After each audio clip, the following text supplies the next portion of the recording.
Christophe de Chavannes, qui vient de sortir Sans transition, son autobiographie, raconte les péripéties de son engagement sans faille dans la prévention contre le sida depuis déjà plus de 35 ans.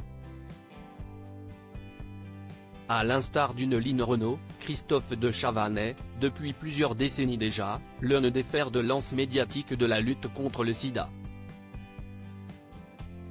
À l'occasion de la sortie de son autobiographie Sans transition, édition Flammarion, l'animateur emblématique des années 1990 sur TF1 revient sur ce combat. Un soir, lors d'un Ciel, mon mardi, à l'occasion d'un des premiers débats télévisés sur le sujet, je lance ce cri aux téléspectateurs, sortez couverts. La formule, légère, ludique et explicative, trouve un écho.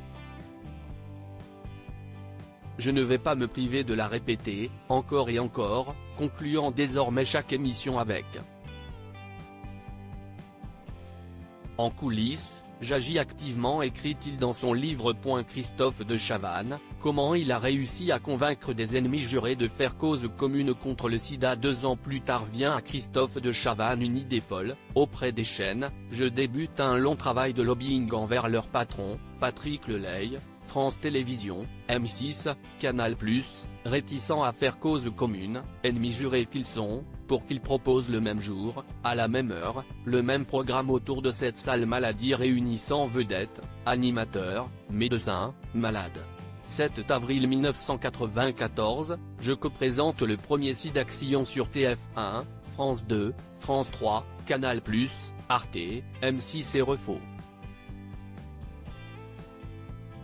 6 heures d'émission, 23 millions de téléspectateurs et 300 millions de francs récoltés, soit 45 millions d'euros.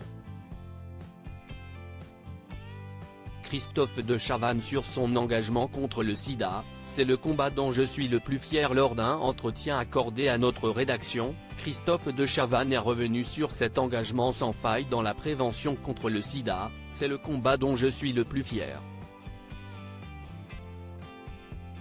Avec mon pote Patrick Pisa, directeur général du laboratoire Polydis, note de la rédaction, on a fabriqué 80 millions de capotes sans demander un euro à qui que ce soit.